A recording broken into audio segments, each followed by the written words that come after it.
जय श्री कृष्ण। आप सभी को पौष मास की पूर्णिमा की ढेरों शुभकामनाएं। प्रिय दर्शकों, आज के इस वीडियो में हम विशेष रूप से बात करेंगे कि पौष पूर्णिमा किस दिन है। आपको 3 जनवरी को करनी चाहिए या 4 जनवरी को। साथ ही महत्वपूर्ण माघ स्नान किस दिन से आरंभ होगा। माघ स्नान 3 जनवरी से आरंभ करेंगे या 4 जनवरी से। पौष पूर्णिमा की पूजा कैसे करनी है, पूजा की विधि क्या रहेगी, नियम क्या रहेंगे, मंत्र क्या रहेंगे। पूर्णिमा पर नारायण भगवान का व्रत किया जाता है, तो वह सत्यनारायण भगवान का व्रत कब होगा। पूर्णिमा पर चंद्र अर्घ्य व्रत भी किया जाता है, तो चंद्रमा को अर्घ्य देकर जो व्रत किया जाता है वो किस दिन करना है। 2 को करें कि 3 को करें, शास्त्रीय विधान क्या है पूर्णिमा के लिए। साथ ही आपको बताएंगे कि इस पूर्णिमा से जो माघ स्नान आरंभ कर रहे हैं उसको कैसे वो शुरू करना चाहिए। पूर्णिमा के दिन किन किन नियमों का पालन करना चाहिए और पूर्णिमा का जो स्नान है उसको करने की विधि क्या है। इस प्रकार से संपूर्ण जानकारी आने वाली पूर्णिमा के विषय में इस वीडियो के माध्यम से प्रदान की जाएगी। आपसे निवेदन है कि वीडियो यदि थोड़ा सा भी उपयोगी लगे तो कृपया एक बार लाइक अवश्य कर दीजिएगा, परमेश्वर वासुदेव की कृपा प्राप्त करने के लिए। और अपने व्रत की सफलता के लिए कमेंट बॉक्स में अवश्य लिखिएगा श्रीमान नारायण या ओम नमो भगवते वासुदेवाय। जितना लिखेंगे उतना कल्याण होगा। आप देख रहे हैं सनातन धर्म का संसार, ज्योतिष का प्रतिष्ठित यूट्यूब चैनल सनातन धर्म का संसार धार्मिक। हम यहां पर सभी व्रत और त्योहारों की सही शास्त्रीय जानकारी प्रदान करते हैं। ज्योतिष शास्त्र और पंचांग के आधार पर आपको बताते हैं कौन सी तिथि कब है, व्रत आदि कब करना है, क्या विधि है, क्या नियम है और क्या गलती नहीं करनी है। यदि आप सभी व्रत और त्योहारों की सही शास्त्रीय जानकारी पाते रहना चाहते हैं तो कृपया चैनल को सब्सक्राइब कीजिए और बेल आइकॉन को प्रेस कीजिए। जब आप सब्सक्राइब का बटन दबाएंगे तो वहां एक घंटी बना हुआ आएगा, उसको अवश्य दबाइएगा, तभी आपको हमारे सारे वीडियो प्राप्त होंगे, अन्यथा आपसे जानकारी छूट जाएगी। तो आइए प्रिय दर्शकों, जानकारी आरंभ करते हैं। बात करते हैं कब है पौष मास की पूर्णिमा, क्या करें इस दिन और क्या ना करें, तथा कल्पवास की शुरुआत कैसे और क्यों कल्पवास आवश्यक है। प्रिय दर्शकों, पूर्णिमा का यह दिन बड़ा ही महत्वपूर्ण होता है। ये किसी भी माह के पूर्ण होने का दिन है, अर्थात उस दिन वह महीना जो चल रहा है वह पूर्ण हो जाता है और एक नए महीने शुरुआत हो जाती है। पौष मास की जो आने वाली पूर्णिमा है ना, यह बहुत महत्वपूर्ण है। इस दिन बड़े ही शुभ योग बन रहे हैं, इसलिए भी यह महत्वपूर्ण है। दूसरा, ये जो पूर्णिमा है इससे माघ स्नान की शुरुआत हो जाएगी। देखिए, माघ मास की शुरुआत पूर्णिमा के अगले दिन से होती है, परंतु माघ स्नान जो है ना वो पूर्णिमा से ही आरंभ हो जाता है। यहां तक कि माघ मास के स्नान की जो बात करें तो माघ स्नान एकादशी से एकादशी भी होता है, अर्थात माघ की एकादशी तक पौष से शुरू करके भी यह स्नान किया जाता है। परंतु जिन्होंने एकादशी से शुरू ना किया हो वो एकादशी से शुरू, किसे पूर्णिमा से शुरू करें, पौष पूर्णिमा से शुरू करेंगे, इसीलिए बड़ी महत्वपूर्ण है। इसी दिन संगम तट पर विशेष रूप से कल्पवास का भी आरंभ हो जाता है। यही वो दिन है जिस दिन से कल्पवास शुरू करते हैं। बड़े बड़े सन्यासी, साधु या गृहस्थजन भी कल्पवास आरंभ करते हैं पौष पूर्णिमा से। अब आप मन में सोच रहे होंगे कि पंडित जी ये कल्पवास क्या चीज है। आप में से बुद्धिमान लोग हैं, जानते भी होंगे। कल्पवास वह प्रक्रिया है जिसमें एक सनातनी मनुष्य 1 महीने तक संगम के तट पर, गंगा यमुना के पवित्र तट पर 1 महीने तक वास करता है। सभी सांसारिक वस्तुओं को त्याग कर लहसुन, प्याज आदि का त्याग, केवल सात्विक भोजन लेना, सुबह स्नान करना गंगा में, फिर दोपहर को स्नान करना, फिर शाम को स्नान करना, 3 बार के स्नान का नियम पालन करना, सारा दिन केवल और केवल भजन, पूजन, हवन आदि में ही व्यतीत करना। इस प्रकार पूरे 30 दिन वह मनुष्य कल्पवास में बिताता है, अपने घर को त्याग देता है। यह किया जाता है अपनी आत्मा की शुद्धि के लिए, शरीर की शुद्धि के लिए और अपने जीवन के जाने अनजाने में हुए पापों के नाश के लिए।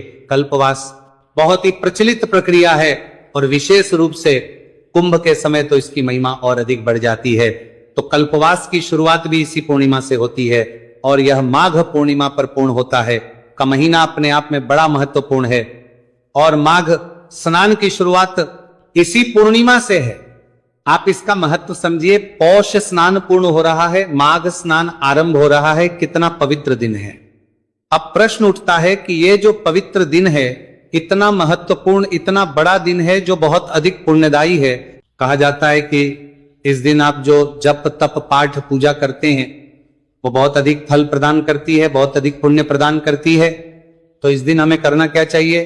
प्रिय दर्शकों, सबसे पहले तो पौष पूर्णिमा पर जो लोग पौष मास स्नान कर रहे थे या पौष महत्व में सुन रहे थे, उनको उसकी पूर्णता करनी चाहिए। उसके निमित्त मैंने पहले ही अलग से एक वीडियो अपलोड किया है, उसमें मैंने सब बताया है कि पौष स्नान कैसे पूर्ण किया जाए, इसकी क्या विधियां हैं, अंतिम दिन हमें क्या करना चाहिए, क्या नहीं करना चाहिए। आपने महत्व में सुना है, स्नान किया है, तो कैसे उसको पूर्ण करेंगे, उसका उद्यापन करें। तो प्रिय दर्शकों, अब मैं आपको सबसे पहले आरंभ करता हूं कि इस पूर्णिमा पर कौन कौन से है जो बहुत अधिक फल देने वाले हैं। इसकी शुरुआत करेंगे हम सुबह के स्नान से। पौष पूर्णिमा के दिन आपको सूर्योदय से पहले या जब सूर्य की लालिमा दिखाई दे तब तक हमें स्नान कर लेना चाहिए। यह स्नान बहुत अधिक फलदायी है। यह आपको पौष स्नान तो पूर्ण कर ही रहा है, माघ स्नान का फल भी देगा, और पूर्णिमा के स्नान की महिमा तो अद्भुत है ही। स्नान कहां करें? सबसे उत्तम कहा गया है संगम पर। संगम ना जा सके गंगा पर, गंगा ना जा सके यमुना पर, यमुना ना जा सके तो अन्य किसी पवित्र नदी में, किसी पवित्र नदी में ना जा सके तो किसी सागर में, सागर में ना जा सके तो किसी तालाब पे ना जा सके तो बावड़ी पे, बावड़ी भी ना हो तो कुएं पर स्नान करें। कुएं भी आजकल रहे नहीं, शहरों में तो सब घरों में रहते हैं, तो आप क्या करें? जो लोग घरों में रहते हैं सबके पास नल से जल आता है, तो आप जो का पानी भरते हैं जिस पात्र में, उसमें पहले थोड़ा सा गंगा जल डालिए और थोड़े से डालिए काले तिल, उससे हर हर गंगे बोलते हुए स्नान कीजिए। थोड़ा गंगा जल डालिए, काले तेल डालिए, फिर उसमें जल भर लीजिए और फिर से आप स्नान कीजिए। ये बहुत अधिक पुण्यदायी है। इस दिन पर आपको अवश्य इसका लाभ लेना चाहिए। पवित्र स्नान करने के बाद आज के दिन के जो मेन है उनका श्रवण कीजिए। पौष मास का अंतिम दिन है, उसका अंतिम अध्याय होगा, वह श्रवण कीजिए। और माघ मास मातम में आरंभ हो रहा है, उसका श्रवण कीजिए। तदुपरांत आपको भगवान का पूजन करना चाहिए। अगर आप सत्यनारायण भगवान का व्रत भी करना है या चंद्र अर्घ्य व्रत भी करना है तो वो पूजन भी आप साथ के साथ ही करेंगे। भगवान का एक ही बार पूजन कीजिए। मैं यहाँ पर जानकारी दूं संक्षिप्त में कि कैसे आपको पूजन करना है, उसके बाद में अन्य कार्य इसके बाद क्या करने हैं उस विषय पर आपको, क्योंकि दान पुण्य आदि के जो कार्य है वो इस पूजन के बाद ही होंगे। पूजन करने के लिए आपके पास भगवान सत्यनारायण का कोई चित्र, तस्वीर या प्रतिमा होनी चाहिए, या आप भगवान श्री विष्णु के अन्य किसी स्वरूप का भी कर सकते हैं। अगर सत्यनारायण भगवान का व्रत आप नहीं कर रहे हैं तो उनको स्थापित करने के लिए, चौकी चौके पर बिछाने के लिए लाल या पीला वस्त्र, रोली मौली पान सुपारी लौंग इलायची दूध दीप नैवेद्य पुष्प इत्र जनेऊ और एक लोटा तांबे का ये सामग्री है जो आपने एकत्र करनी है। सत्यनारायण भगवान के व्रत पूजन के लिए पंचामृत की भी आवश्यकता होती है, तो पंचामृत अवश्य बनाइएगा। पंचामृत बनाने के लिए कच्चा दूध, दही, घी, शहद और शक्कर लीजिएगा। ये सारी एकत्र करके आसन लगा के बैठ जाइए, उत्तर दिशा की ओर मुख करके उस स्थान पर जहां बैठकर आपने पूजन करना है।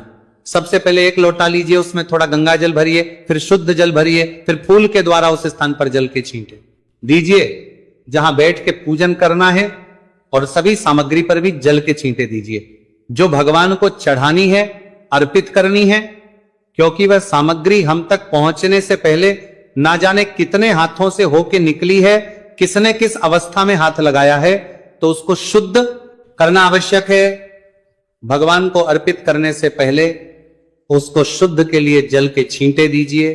मंत्र हम बोलते हैं, इस प्रकार से स्थान को, सामग्री को शुद्ध करके, पवित्र करके चौकी को बिछाइए।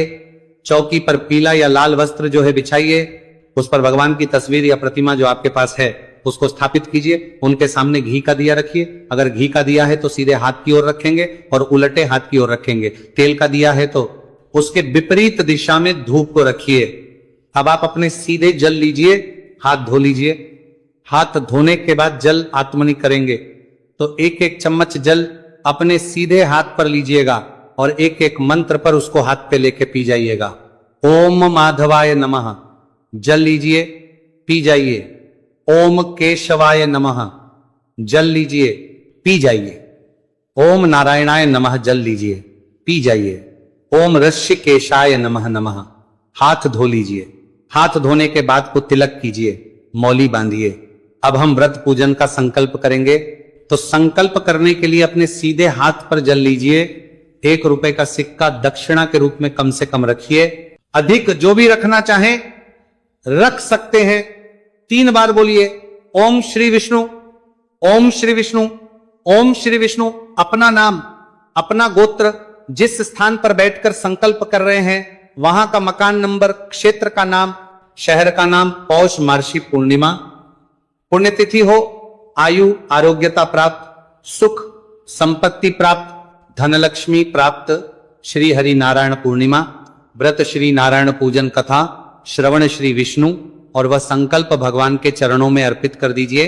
तो जो भी लोग आज पूर्णिमा का व्रत कर रहे हैं वो इस प्रकार से संकल्प करेंगे और फिर आप पूजन करेंगे। जो केवल पूर्णिमा पे भगवान नारायण का पूजन का फल लेना चाहते हैं वो उसमें व्रत ना बोलिएगा, केवल पूजन संकल्प बोलिएगा। संकल्प करने के बाद भगवान का पूजन करने के लिए सबसे पहले भगवान को अर्पित कराते हैं। तो पद्य अर्घ्य आचमनी करने के लिए भगवान की तस्वीर या प्रतिमा के सामने कटोरी या कोई पात्र रख दीजिए जिसमें कि आप वह जल पूजन का सामग्री आदि अर्पित करेंगे और वह इधर उधर फैलेगा नहीं।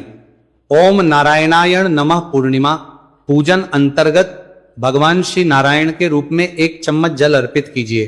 आप भगवान को अर्घ्य अर्पित करेंगे, अर्घ्य के रूप में 1 चम्मच जल अर्पित कीजिए, के रूप में 1 चम्मच जल अर्पित कीजिए।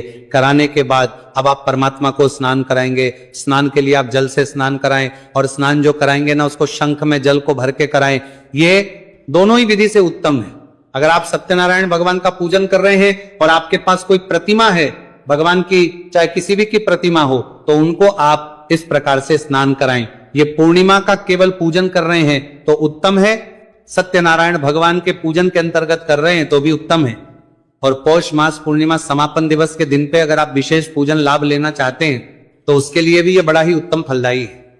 इसमें करना क्या है कि आप शंख में जल भरिए, ओम नारायणाय नमः ये मंत्र बोलते हुए भगवान को स्नान कराइए। या तस्वीर पर पूजन कर रहे हैं तो 1 चम्मच जल लीजिए, सामने रखे में अर्पित कीजिए।